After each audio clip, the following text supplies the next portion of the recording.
really sorry I couldn't be there in person. You can hear from my voice maybe why, but I thanks so much to Napo for the invitation to speak to you today. And I was asked really to speak about our international work at the TUC and some reflections on some of our priorities. I think everyone knows, the huge challenges that we're facing as workers here globally, the cost of living crisis, the climate emergency. We saw what happened in Pakistan recently, the difficulties facing workers along the supply chain being exploited, and of course, conflict that we're seeing around the world.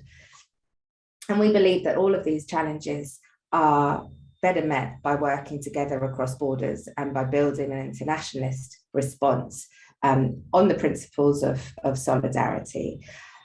We've seen, the war for many years in Yemen, and of course the war closer to home in Ukraine as a result of Russia's illegal invasion. That's something that we've been responding to together with all of our affiliates this year, with advocacy, with fundraising, with solidarity actions. And at the international and at the European level, there's been huge efforts to fundraise for those fleeing the conflict, to provide relief and humanitarian aid on the ground. And we know now that just last week, the UN highlighted that more than 6 million people are now being displaced internally. So we've been also building a response to that in our broader policies around refugees and asylum. We've spoken out against the racism that's being faced by Black and ethnic minority people in Ukraine as they try to flee Ukraine. And we've called on our government to treat all refugees equally, regardless of where they're coming from, to scrap the Nationality and Borders Bill, and more recently, to condemn the shameful and inhumane Rwanda policies. I think the work that we're doing reacting to responses often fit in with our strategy and our international approach, which has been, agreed by the TUC executive. And one of those areas is about building a trade union response to conflict. What is a trade union vision of peace and social justice? And what's the role of unions in promoting peace and diplomacy? We've had to also respond to the situation in Iran. We've seen the huge demonstrations of women and trade unions responding to that injustice. But that hasn't stopped us also, carrying on with our strategy and our priorities. We have at the TUC 4 priority countries for international solidarity. These are all based really on where the International Trade Union Confederation has identified there's some of the countries for facing workers, where workers are facing the worst abuses.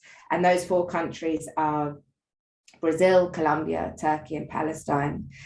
In Brazil, we've seen the devastating impact of a far-right president led by President Bolsonaro.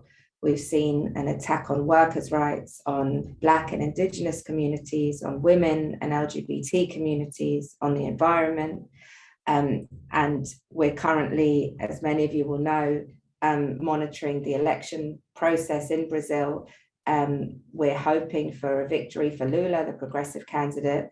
But we're very conscious that the current President Bolsonaro has been trying to emulate Trump's, attacks on the electoral process. So we're working closely with our unions in Brazil on that. On Colombia, where my personal background was working at Justice for Colombia and then in the peace negotiations in Colombia.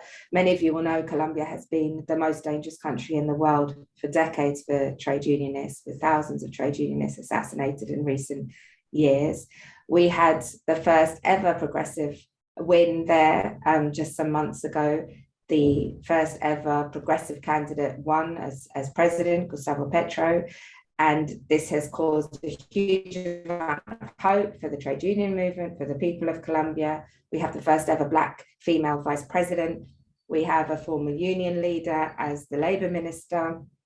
And we have the government openly, supporting efforts to implement the peace agreement and to build peace with the remaining armed groups. And in Turkey, we chose Turkey because it's one of the countries where trade unionists are facing some of the harshest anti-union policies. Many trade unionists have been imprisoned. So we're working closely with unions on the ground to try and build support and call for freedom for imprisoned trade unionists. And then Palestine, we've, carried on our opposition to the illegal occupation and really rooting our advocacy in workers' rights and international law, building links with organizations in Palestine and in Israel to try and promote human rights and an end to the occupation. But as many of you know, workers are facing abuses around the world. And our government has been very limited in speaking out against these abuses. We've seen post-Brexit this urgency of our government to sign trade deals, and a lot of our work has been focused on trying to promote an ethical trade policy, both to protect our rights and our members' rights here, but also to build links with unions in the countries where we're signing trade deals and make sure we're talking about embedding labour standards in those trade deals. So we've opposed trade deals that are being negotiated currently with the Gulf states, with India, with Israel, because of human rights and labour rights concerns. And then on the EU and UK trade agreement, we've been working to try and monitor the level playing field, to continue to highlight the importance of protecting the Good Friday Agreement. And currently, as you'll know, we're facing a bill here to review all the EU legislation, and we're concerned about the rights that are at risk there. So we're also working with European partners on highlighting some of those risks. Another focus of our work is to provide practical solidarity through our charitable wing. So we have a charity, TUC Aid, and we've got many projects around the world supporting workers on the ground. For example, in Iraq, many of our projects are focused on particularly building women's trade union capacity in Iraq, in Latin America, in the Caribbean, in other countries. And another focus of our work currently has been to try and build a trade union response to the far right and to far right narratives and ideas. I think everyone is aware of the rise of the radical right and right-wing governments around Europe, around the world. We're seeing the growing inequality fueling support for far right ideas, whether that's in Italy, in France, in Spain, or further afield in Brazil or in our own country. So we're building an alliance of trade unions, harnessing the experiences of unions in pushing the far right out of workplaces and out of communities to see how we can build relationships across borders, building relationships between reps in different sectors, and seeing how we can respond to that threat. But I think one thing, when I was preparing this and going through everything, it all sounded, quite challenging, and there's so many dangers and so many things that we're facing as a movement globally. I think one thing that, I wanted to also highlight was the positive and the hope and the optimism that we also get from working internationally.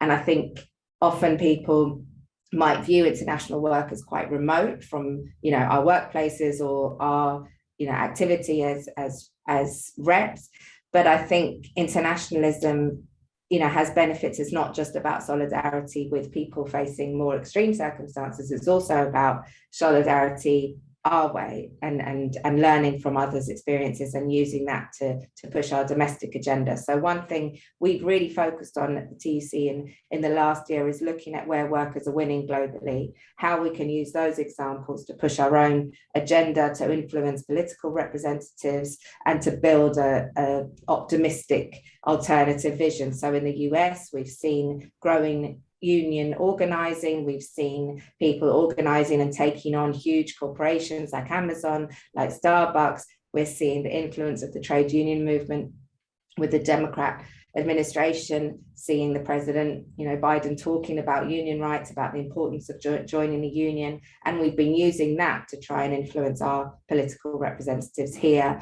In Spain, we've seen a progressive coalition government implement some of the first pro-Labour reforms since the end of Franco dictatorship there. They've embedded collective bargaining. they've implemented the first ever European legislation to protect gig economy workers, and we're taking a delegation of union leaders the week after next to Spain to see those changes firsthand and see how we can use those examples to build our own agenda further afield in New Zealand. There's also been huge progress in terms of collective bargaining. So we've been doing exchanges and talking and looking at where things are going well so that we can also build our own narrative here and push for improved workers' rights here. So I think I'll just end there by saying, I know I've covered a lot of different areas. I was trying to do a summary of, all of our focus and all of our work, but we, can only do this work with our affiliates and really open to hear, what the priorities are for Napo, where you'd like us to focus. And we look forward to building that internationalist response to the crisis based on solidarity and working across borders. So thank you again for the invitation, and I'm sorry not to have been there in person.